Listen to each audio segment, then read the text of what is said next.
بسم اللہ الرحمن الرحیم۔ السلام علیکم۔ لندن سے میں ہوں شیراز خان۔ تھوڑی سی بات کریں گے اسرائیل اور ایران کے درمیان جو جنگ جاری ہے اس کا انجام کیا ہوگا، ایران اپنا دفاع کرنے میں کس حد تک کامیاب ہوگا، کیا ایران کے اندر جو رجیم ہے وہ تبدیل ہو جائے گی، کیا آیت اللہ جو خامنائی ہیں ان کو جس طرح اسیسنیٹ کرنے کی دھمکیاں مل رہی ہیں، کیا امریکہ کا یہ ہدف ہے یا اسرائیل ان کو نشانہ بنائے گا، رضا شاہ پہلوی کے بیٹے کو کیا اقتدار دیا جائے گا، کیا ایران کو جو مار پڑ رہی ہے وہ فلسطین کی وجہ سے پڑ رہی ہے۔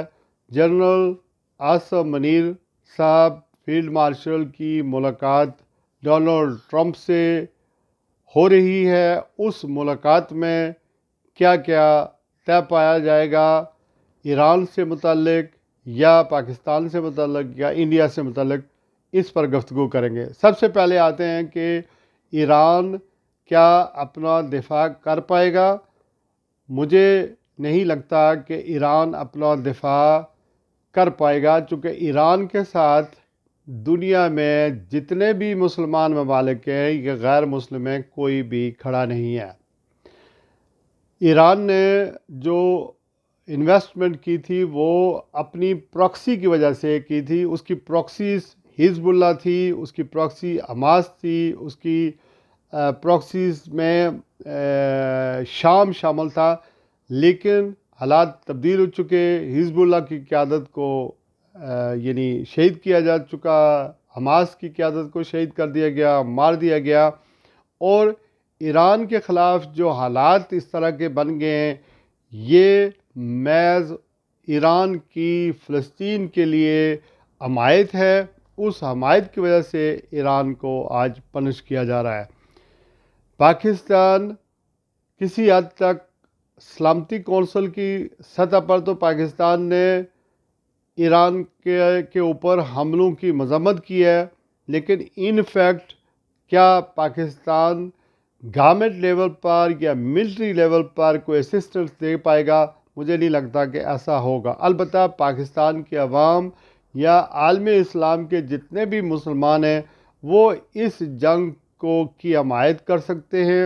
ہاں، البتہ پاکستان سمیت جو عالمی لیڈران ہیں مسلمانوں کے، جو حکمران ہیں، وہ اوبویسلی اتنے طاقتور نہیں ہیں۔ ایک تو وہ یونٹی نہیں دکھا سکتے، اور دوسرا ایران کے ساتھ کھڑے نہیں ہو سکتے۔ امریکہ اگر اس جنگ میں براہ راست کودتا ہے، اور لگتا یہی ہے کہ جو کچھ ایران کے ساتھ ہو رہا ہے، اسرائیل کر رہا ہے، وہ امریکہ کی مرضی کے عین مطابق کر رہا ہے۔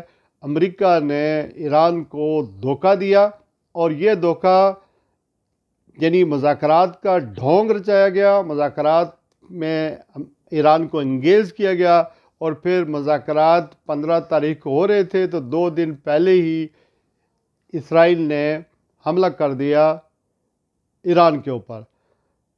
یہ کیا ثابت کرتا ہے کہ مذاکرات کا ڈھونگ، اور پھر بغیر بتائے رات کی تاریکی میں ان کے army general, chief of army staff اور سائنسدانوں کو قتل کر دیا گیا، جبکہ سی آئی اے اور امریکن جو سی این این ہے وہ یہ رپورٹ کر رہا ہے کہ جو ایران کی نیوکلر طاقت ہے یا بم بنانے کی صلاحیت ہے، وہ ابھی بم وہ فوری طور پر نہیں بنا رہا تھا، وہ اس کو کم از کم 3 سال مزید لگتے۔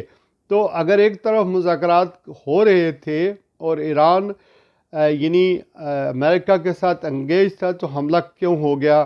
یہ بڑا سوال ہے۔ اور پھر کس تناظر میں صدر خامنائی کو قتل کرنے کی دھمکی اسرائیل نے دی ہے؟ وجہ بالکل صاف ہے۔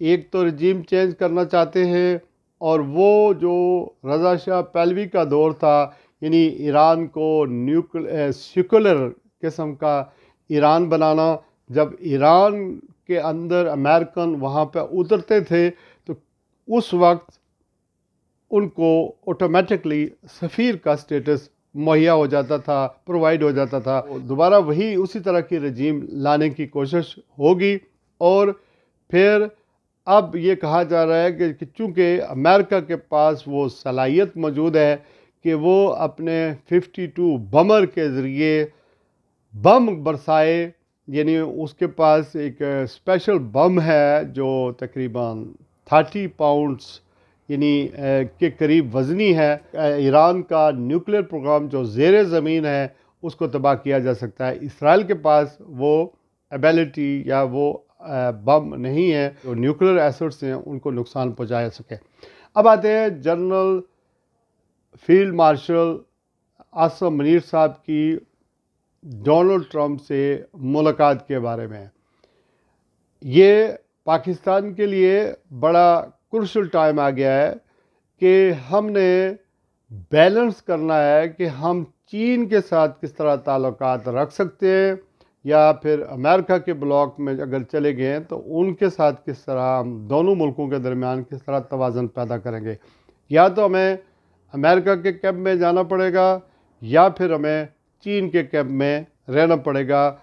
کیا ہم امریکہ کے بلاک میں جا کر اتنی اعلیٰ سطحی ملاقات کرنے کے بعد چین ہم پر یقین کرے گا، ہمارے اوپر ٹرسٹ کرے گا؟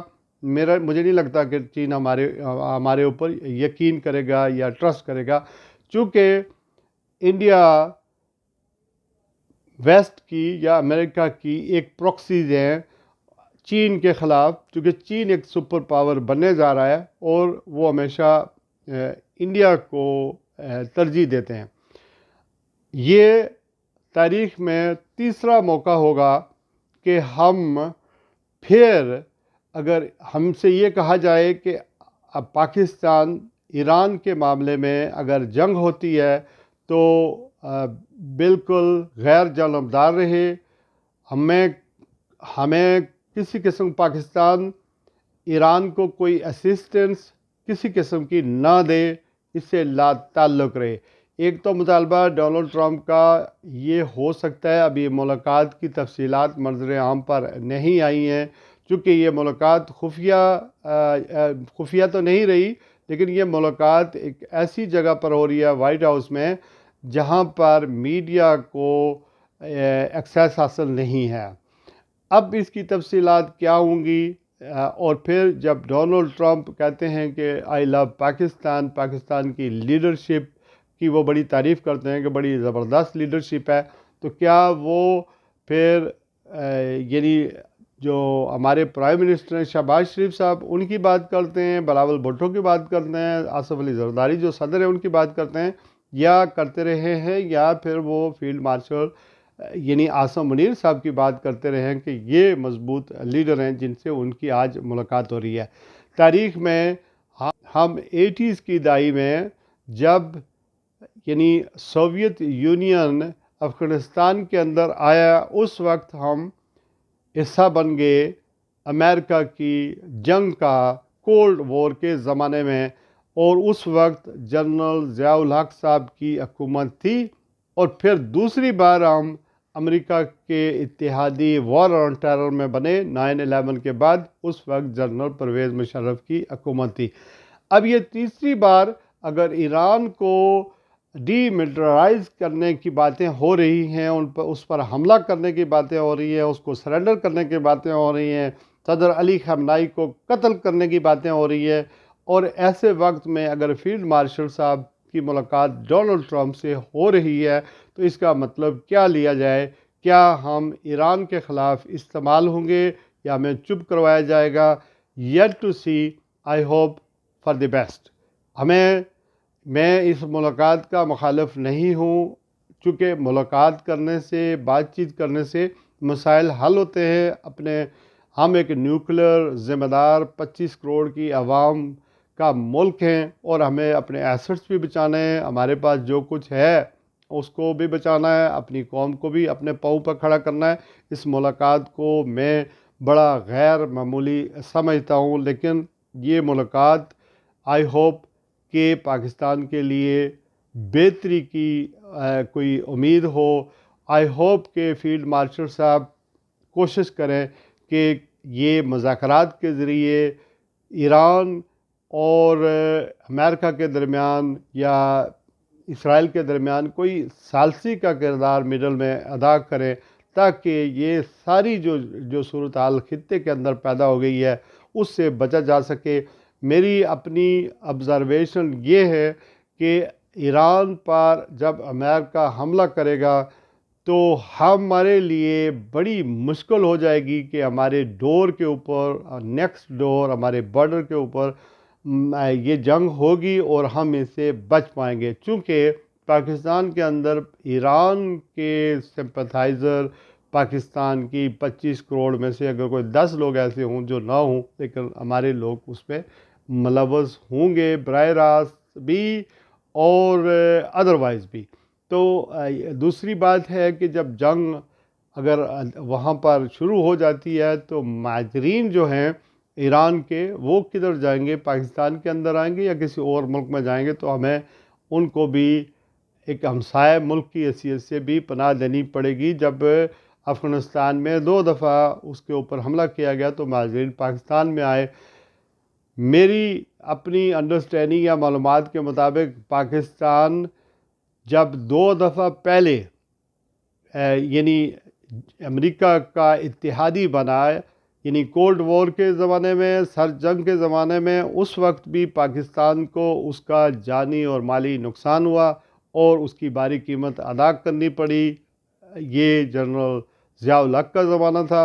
اور دوسری بار جب ہم اس کا حصہ بنے امریکہ کی جنگ کا، وار آن ٹیرر میں فرنٹ لائن اسٹیٹ بنے، اس کا بھی ہمیں بہت زیادہ نقصان ہوا۔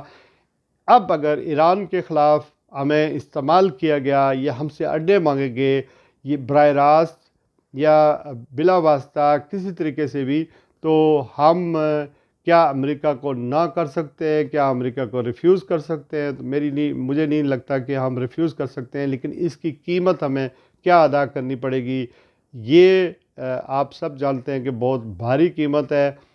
دنیا میں اس وقت پاکستان سمیت جتنے بھی ممالک ہیں، جتنے بھی مسلمان ہیں، یعنی 1 ارب سے زیادہ مسلمان ہیں، وہ محسوس کرتے ہیں کہ پاکستان یعنی کو اپنا ایک کردار ادا کرنا چاہیے، اور ایران کے ساتھ جو زیادتی ہو رہی ہے وہ اوبویسلی اس پر بمباری ہو رہی ہے، یہ نہیں ہونی چاہیے۔ دوسری بات کہ انڈیا کا کردار کیسے ہوگا؟